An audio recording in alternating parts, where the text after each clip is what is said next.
नमस्कार, मी रवी सर, संघर्ष physical academy, Chhatrapati Sambhajinagar, Bidkin. विद्यार्थी मित्रांनो, तुम्ही बघू शकता आपल्याकडे वाळूज MIDC मधून कुणाल टिळक आलेला आहे आणि त्याचे वडिलांचं आईचं असं म्हणणं आहे की सर त्याचं वेट थोडंसं वाढलेलं आहे आणि त्याला NDA करायचं आहे आणि आपल्याला हा वजन त्याचं कमी करून द्यायचं आहे. अभ्यास खूप छान आहे आणि त्याला NDA मध्ये जायचं स्वप्न आपल्याला पूर्ण करून द्यायचं आहे. आज कुणालला 5 दिवस झाले.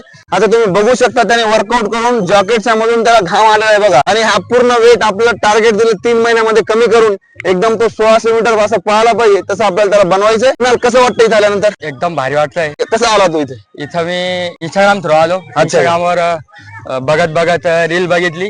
सरचं फिजिकल म्हणजे खूप आवडलं. फिजिकल बघून मी आलो. म्हणजे तू इंस्टावर बघून इथे आला. इथे आल्यानंतर ती जसं बघितलं तसंच प्रॉपर होतंय का? हा, तसंच होतंय. म्हणजे आपण बघतो की इंस्टावर वेळ लागतं, असं सरपाशी नाही आपल्या. जसं इंस्टा पेक्षा दुप्पट तिप्पट मेहनत घेतली जाते. तर मी पहिल्या दिवशी 4 राऊंड मारले, आज मी 10 राऊंड मारले. म्हणजे जवळपास 3 दिवसात 6 राऊंडचा फरक भेटला मला. आज तो 400 मीटरचे 10 राऊंड मारले. आम्हाला असे 50 राऊंड 400 मीटर पर्यंत जायचंय. त्याचं वजन तुम्ही बघू शकता. सकाळपासून मेहनत. हा जॉकेट टी शर्ट वरलं होऊन जॅकेटच्या मधून त्याला घाम बाहेर आलेला आहे. ते नक्कीच तो कुणाल पण येत्या 3 महिन्यामध्ये कुणाल तुम्हाला कसा दिसेल तुम्ही नक्की व्हिडिओ मध्ये बघा आणि कुणालचं स्वप्न आपल्याला पूर्ण करायचंय. जय हिंद.